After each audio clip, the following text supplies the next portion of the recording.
world's largest lift irrigation project. తెలంగాణకు కరువు రాకుండా కాపాడే ప్రాజెక్టే కాళేశ్వరం ప్రాజెక్ట్.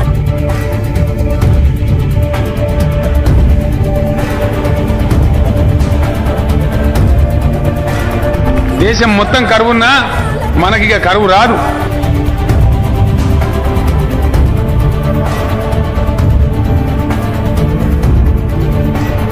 కాళేశ్వరం తెలంగాణకు కల్పతరువు. అసాధ్యమైనటువంటి పనిని ఇవాళ సుసాధ్యం చేసి ఇవాళ మన ముఖ్యమంత్రి కేసీఆర్ గారు. ముమ్మాటికి కాళేశ్వరం తెలంగాణకు వరప్రదాయినే.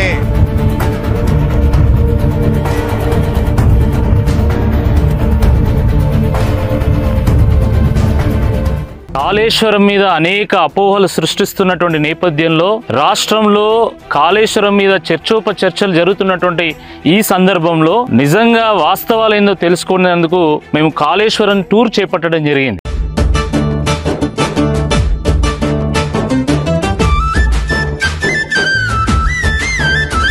కాళేశ్వరం ఒక గొప్ప పుణ్యక్షేత్రం. దీనికి ఇంకొక ప్రాధాన్యత ఏంటంటే ఇది ఒక త్రివేణి సంగమం. గోదావరి జీవనది ఈ ప్రాంతం నుండి ప్రవహిస్తూ ఉంటది. ఈ ప్రవహిస్తున్నటువంటి ఈ నదిలో ప్రాణహిత, మహారాష్ట్ర నుంచి వచ్చేటువంటి ప్రాణహిత ఇక్కడ కలుస్తుంది. సరస్వతి అంతర్వాహినిగా ఉంటది. ఈ మూడు నదులు కలిసి మనకు మేడిగడ్డ వైపు, అటు నుండి రాజమండ్రి, అక్కడ నుండి సముద్రంలో కలిసే వైపు ప్రయాణం చేస్తూ ఉంటాయి. ఇక్కడ నీటి లభ్యత ఎక్కువ ఉంటది. సుమారుగా 281 టీఎంసీల నీటి లభ్యత ఉంటది అని చెప్పి సిడబ్ల్యూసీ తేల్చింది. కాంగ్రెస్ వాళ్ళు చెప్పేటువంటి తుమ్మిడిహట్టి దగ్గర కేవలము 80 టీఎంసీల నీటి లభ్యత మాత్రమే ఉందని చెప్పి అదే సిడబ్ల్యూసీ చెప్పింది. నీటి లభ్యత ఎక్కువ ఉండాలంటే అది ఈ ప్రాణహిత కలిసిన తర్వాత ఇక్కడ మాత్రమే అది సాధ్యం అని చెప్పి కేసీఆర్ గారు కాళేశ్వరంకు రూపకల్పన చేశారు.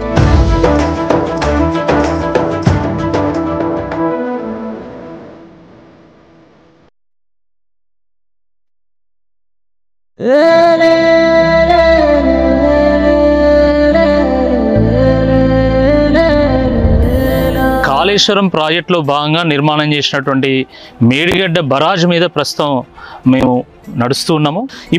ఇప్పుడు ఈ నిల్చున్న సమయానికి సుమారుగా ఒక 4 లక్షల క్యూసెక్ల నీళ్లు ప్రవహిస్తున్నది. అంటే సుమారుగా ఒక మనకు 40 టీఎంసీల నీళ్లు ప్రవహిస్తున్నది. 40 టీఎంసీల నీళ్లు ప్రవహిస్తున్నా కూడా ఈ 85 పిల్లర్లో ఏ ఒక్క పిల్లర్ కూడా ఏం కాలేదు. దీంట్లో కేవలం ఈ యొక్క 2 పిల్లర్లో కొంత చీరికలు వచ్చినంత మాత్రాన అయిపోయింది, కాళేశ్వరం కూలేశ్వరం అయిందని చెప్పి మాట్లాడమేందో ఇది చాలా దురదృష్టకరం. ఇది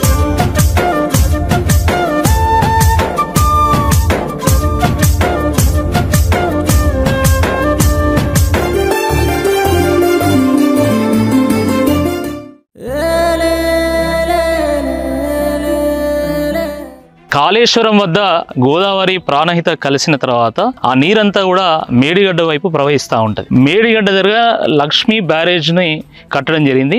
దానికంటే ముందే కన్నెపల్లి వద్ద ఒక లక్ష్మీ పంప్ హౌస్ నిర్మాణం చేయడం జరిగింది.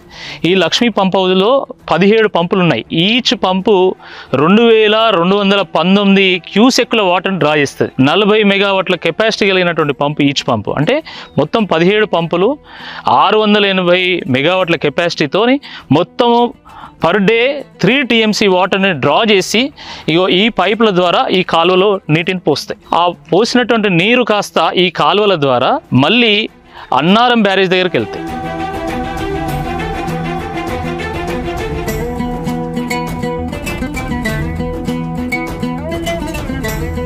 ఇప్పుడు మనం అన్నారం బ్యారేజ్కి చేరుకోవడం జరిగింది. ఈ బ్యారేజ్కు సరస్వతి బ్యారేజ్గా నామకరణం చేశారు. సుమారుగా 2734 కోట్ల వ్యయంతో నిర్మాణం చేసినటువంటి ఈ ప్రాజెక్టులో సుమారు 66 పిల్లర్లు ఉన్నాయి. 66 పిల్లర్లు కలిగినటువంటి ఈ ప్రాజెక్టు ఒక 10 టీఎంసీల నీటిని ఆపగలుగుతుంది. తెలంగాణకు జీవధారైనటువంటి కాళేశ్వరం ప్రాజెక్టులో భాగంగా కట్టినటువంటి 3వ బ్యారేజే ఈ సుందిల్లా పార్వతి బ్యారేజు. సుమారుగా 2000 కోట్ల రూపాయలతో కట్టినటువంటి ఈ బ్యారేజ్లో 75 పిల్లర్లు ఉన్నాయి, 13 పంపులు ఉన్నాయి. సుమారుగా ఒక 8 టీఎంసీల స్టోరేజ్ కెపాసిటీ ఉంది. అనేక పంప్ హౌజుల నుంచి నీటిని డ్రా చేసి పంట పొలాలు పంపించవచ్చు, కానీ వాటిని కూడా ఆన్ చేస్తలేరు.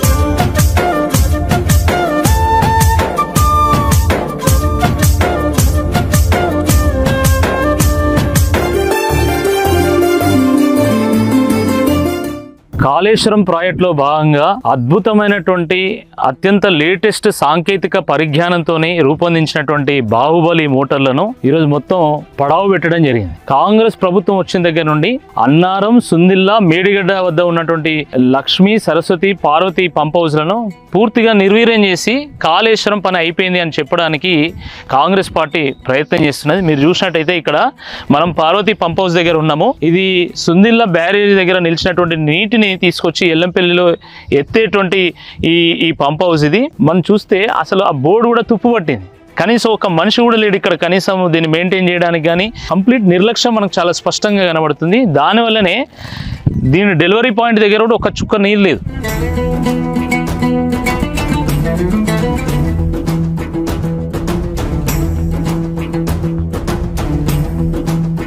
కాళేశ్వరంలో మరో కీలక కాంపోనెంట్ అయినటువంటి శ్రీపాద ఎల్లంపల్లి ప్రాజెక్టుకు మేము రావడం జరిగింది. ఇది వాస్తవానికి ఒక కీలకమైనటువంటి జంక్షనే. ఎందుకు ఈ కీలకమైంది అంటే అటు ఎస్ఆర్ఎస్పికి ఇటు మేడిగడ్డకు మధ్యలో ఉన్నటువంటిది ఇది. అంటే నీటిని ఎటైనా పంపు చేయడానికి ఇది ఒక స్ట్రాటజిక్ లొకేషన్. 2005లో కాంగ్రెస్ ప్రభుత్వం దీన్ని ప్రారంభిస్తే కొన్ని గేట్లు అవి నిర్మాణం చేసి మధ్యలోనే వదిలేసింది. కానీ కేసీఆర్ గారు వచ్చిన తర్వాత పెట్టినటువంటి ఖర్చు వృధా కాకూడదు అని చెప్పి దీన్ని మళ్ళీ కాళేశ్వరంలో ఒక భాగం చేసి దీన్ని కూడా వాడుకోవడం జరిగింది.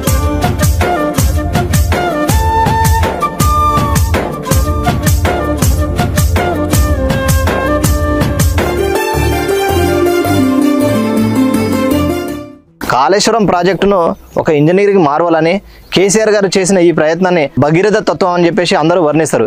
మనం ఉదాహరణకి ఇక్కడ చూసినట్లయితే మనం ప్రస్తుతం నందిమేడారం దగ్గర ఉన్నాం. ఈ 7 పంపులు ఎక్కడి నుండి నీళ్లు డెలివరీ చేస్తాయంటే మనం ఎల్లంపల్లి ప్రాజెక్టు ఉంది. ఎల్లంపల్లి ప్రాజెక్టు నుంచి అక్కడ వెనకాల నీళ్లు ఈ టన్నెల్ ద్వారా ఈ 7 పంపులు 2 టీఎంసీలు రోజుకు 2 టీఎంసీల నీటిని ఎత్తిపోసి కింద గాయత్రి పంప్ హౌస్కు మిడ్ మానేర్కు తరలించడం జరుగుతుంది.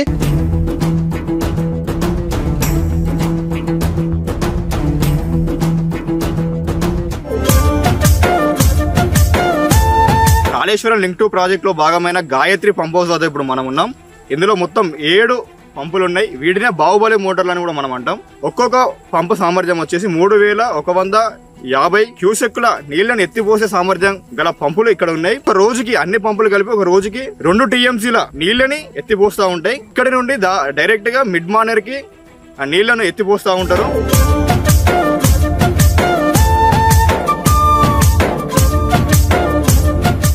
కాళేశ్వరం ప్రాజెక్టులో ఇది ఒక స్ట్రాటజిక్ లొకేషన్గా, స్ట్రాటజిక్ పాయింట్గా మనం చెప్పుకోవచ్చు. ఎందుకంటే కడెము గోదావరి జలాలను ఎల్లంపల్లి దగ్గర ఓడిసిపడతాం మనము.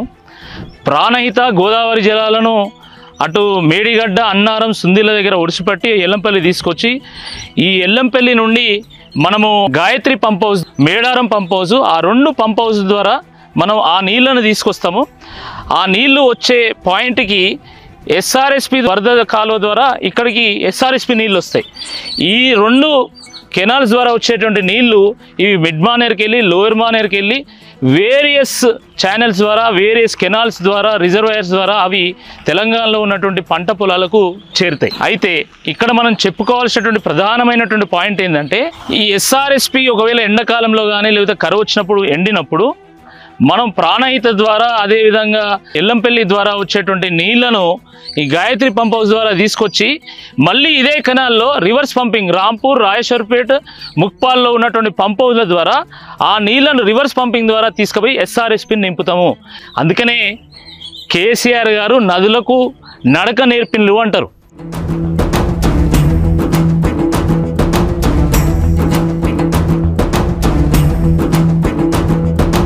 కాంగ్రెస్ ప్రభుత్వ హయాంలో ప్రారంభించబడి పెండింగ్ ప్రాజెక్టుగా గుర్తింపబడినటువంటి ఈ మిడ్ మానేర్ ప్రాజెక్టును కేసీఆర్ గారి హయాంలో పూర్తి చేయడం జరిగింది. కాళేశ్వరం నుంచి వచ్చేటువంటి నీళ్లు, ఇటు ఎస్ఆర్ఎస్పి నుంచి వచ్చేటువంటి నీళ్లు ఈ రిజర్వాయర్లో ఆగి దాని తర్వాత అన్నపూర్ణ, రంగనాయక్ సాగర్, మల్లన్న సాగర్, కొండపోచమ్మ ద్వారా జంట నగరాలకు ఈ నీళ్లు చేరుతాయి. కాళేశ్వరంలో అంతర్భాగమైనటువంటి అనంతగిరి అన్నపూర్ణ ప్రాజెక్ట్కి రిజర్వాయర్కి మనం చేరుకోవడం జరిగింది. ఈ అన్నపూర్ణ రిజర్వాయర్ దగ్గర 3 పంపులు ఆన్ అయినాయి. 3 పంపులు ఆన్ అయితే సుమారుగా 9,000 క్యూసెక్కుల నీళ్లు ఇక్కడి నుంచి ప్రవహిస్తూ ఉన్నది. మరి ఈ నీళ్ళన్నీ ఎక్కడికి పోతాయి? తెలంగాణ పంట పొలాలకు పోకపోతే అవి పాకిస్తాన్ పోతానే, బంగ్లాదేశ్ పోతానయా?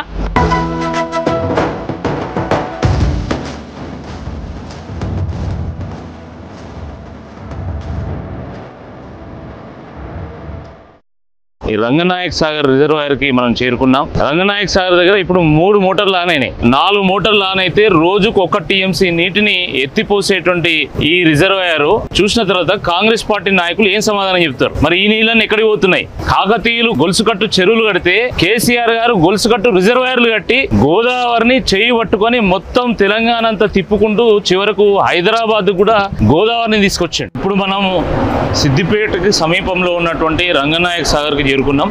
ఈ రంగనాయక్ సాగర్ కి అనంతగిరి నుండి టన్నెల ద్వారా ఇక్కడికి నీరు చేరుతున్నది. ఆ టన్నెల్లో సుమారుగా ఒక 700 మీటర్లు ప్రయాణం చేసి ఇక్కడికి వస్తే ఈ టన్నెల్లో వచ్చినటువంటి నీళ్లు మనకు కనబడతాయి. అంటే ఎంత గొప్ప భగీరథ ప్రయత్నం మనకు అర్థమవుతుంది. గొలుసుకట్టు రిజర్వాయర్లను నిర్మాణం చేసి 550 మీటర్ల లోతున్నటువంటి గోదావరి నీటిని సిద్దిపేటకు లిఫ్ట్ చేసి పోస్తున్నారు. లిఫ్ట్ చేసి పోస్తే ఈ రంగనాయక్ సాగర్ కింద సుమారుగా 1,10,000 ఎకరాలు పంట పండుతున్నది.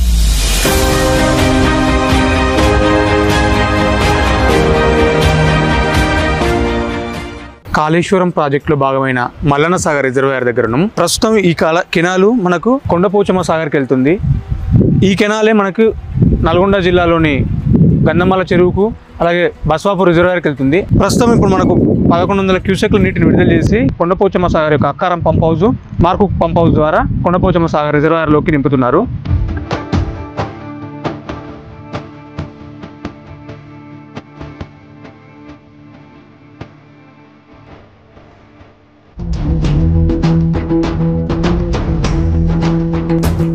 ఇప్పుడు మేము మల్లన్న సాగర్ దగ్గర ఉన్నాము.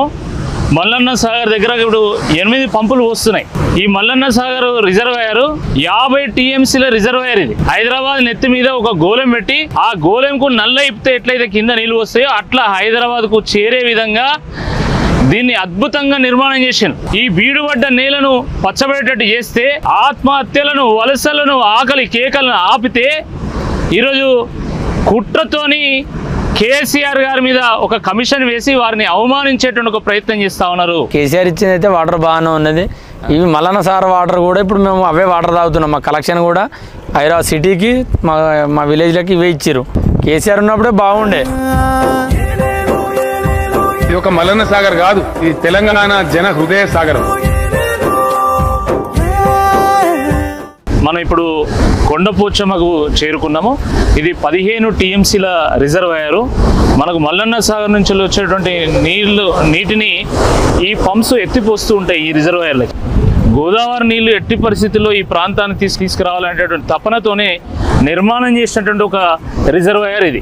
ఈ రిజర్వాయర్ల వల్ల కేవలం పంట పొలాలు మాత్రమే సస్యశ్యామలం కావడం లేదు, ఇక్కడ ఉన్నటువంటి జీవరాశులకు, ఎడ్లకు కానీ గొర్రెలకు కానీ వాటికి కూడా నీరు అందిస్తున్నది.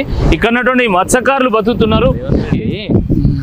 కాళేశ్వరం కూలింది, కాళేశ్వరం కూలింది కాబట్టి ఇప్పుడు కేసీఆర్ మీద కేసు పెట్టాలని ఆయన రోజు రోజు పెడతాను. ఇప్పుడు అవే కదా నీళ్ళు వచ్చేటి, కాళేశ్వరం నీళ్ళే కదా వచ్చేటి. కాళేశ్వరం ఏనా మరి ఎక్కడి?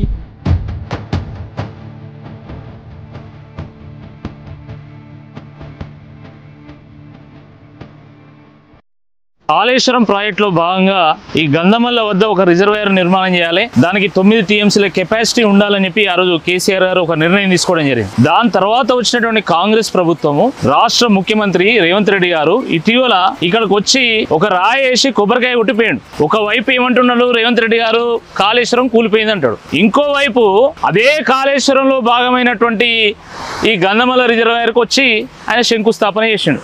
ఇప్పుడు ఏది నిజం అనుకోవాలి? కాళేశ్వరం ఉన్నదనుకోవాలన్నా లేదా కాళేశ్వరం కూలిపోయింది అనుకోవాలన్నా? మళ్ళీ దీనికి రేవంత్ రెడ్డి గారు నీళ్లు తీసుకొచ్చేది ఎక్కడి నుండి అంటే మల్లన్న సాగర్ నుండి. మరి మల్లన్న సాగర్లో నీళ్ళు ఎక్కడి నుంచి వస్తున్నాయి? కాళేశ్వరం ప్రాజెక్ట్ నుండే వస్తున్నాయి.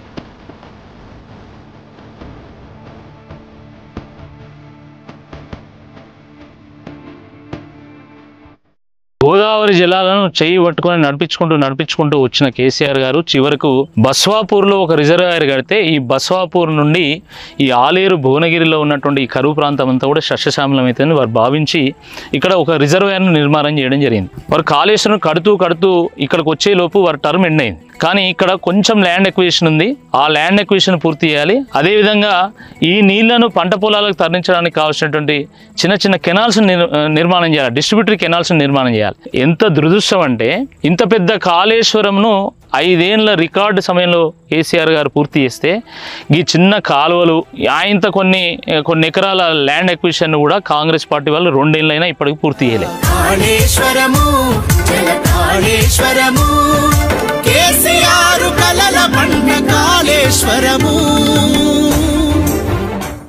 ఆ కాళేశ్వరం దగ్గర ఆ 3 బ్యారేజీల్లో మేడిగడ్డ, అన్నారం, సుందిళ్లలో నిర్మాణం చేసినటువంటి పిల్లర్లను చూస్తుంటే ఒక్కో పిల్లరు ఒక్కో అమరవీరుడికి ఒక స్మారక స్తూపంలాగా కనబడ్డది. ఆ పంప్ హౌజుల్లో ఒక్కొక్క బాహుబలి మోటార్ని చూస్తుంటే ఆ కేసీఆర్ గారు, జయశంకర్ గారు, కాళోజీ వాళ్ళు పడ్డ తపన, వాళ్ళు కన్న కళ మనకు చాలా స్పష్టంగా ఆ బాహుబలి మోటార్లో కనబడతా ఉంది. ఆ పంప్ హౌజుల నుంచి ఎక్కి దునుకుతున్నటువంటి పరవళ్ళు దొక్కుతున్నటువంటి గోదావరి జలాలను చూస్తుంటే సకల జనులు ఆ రోజు ఉద్యమంలో ఏ రకంగానైతే బయటికి వచ్చి జై తెలంగాణ నినదించిందో దానికి ఫలితమే ఈ రోజు గోదావరి జలాల పరవళ్ళు అని చెప్పి చాలా సంతోషపడ్డాం. 80,000 కోట్లు పెట్టి కాళేశ్వరం ప్రాజెక్ట్ కడితే ఎప్పుడో తీరిపోయింది దాని బాకీ. పంటలు పండేది ఒక్కొక్కసారి పండితే 3 కోట్ల టన్నులు పండుతున్నాయి. ఉసుకమన్నట్టే పండుతుంది పంట. మీరందరూ కూడా చూస్తాను. నేను హెలికాప్టర్ మీద అక్కడ కళాల సమయంలో ఎక్కడ చూసినా కానీ ఆ టార్పాలిన్ పేపర్లు, వడ్డ కుప్పలు, డాంబర్ రోడ్లు అన్ని ఆక్రమించేస్తారు. సగం డాంబర్ రోడ్డు మనం పోవడానికి అంత బ్రహ్మాండ పంట పండుతుంది. దాన్ని చూసి చాలా సంతోషం అనిపిస్తుంది, గుండెలు ఉప్పొంగుతాయి. ఈ దీనికోసమే తెలంగాణ తెచ్చుకున్నాము అనే ఒక సిస్టమ్. జై తెలంగాణ.